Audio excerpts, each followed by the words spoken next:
ਰੋ ਸਾਹਿਬ मैं बाहर ले खड़े थे, मैंने कहा मैं अपने घर आऊँगा। रो साहब मेरा भतीजा भी है, मेरा बेटा भी है, क्योंकि आंदे ने ना औलाद तो गड़बड़ कर सकती है, वालदैन गड़बड़ नहीं कर सकती।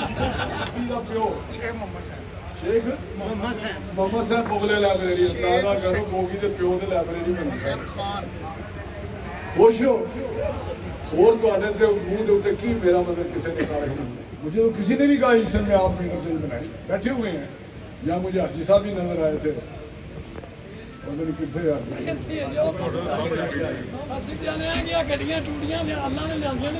अल्लाह ताला ने कोई मेला लाया रही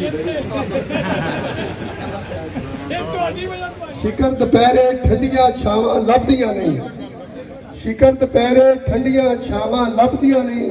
राणे तनवीर हुसैन जे मावा जिले शोबे लीडर होर जमदियां ने। और सारे दोस्तां साथियां नूं एक गंदा बंदा उहदा भी मैं शेर बनाया है। शिकर अली असगर मंडे दे गंदे मसली दी लाश साडे जिले मावा जमदियां ने। अस्सलाम हमने अपनी जोशे का खिताबत कह दिता है कि मैनू इलेक्शन लड़न मेरा कोई इरादा नहीं, मैं इलेक्शन नहीं लड़ना चाहता। शिकार हो जाते हैं, असीं होर मसलतां दा शिकार हो जाते हैं, लेकिन असीं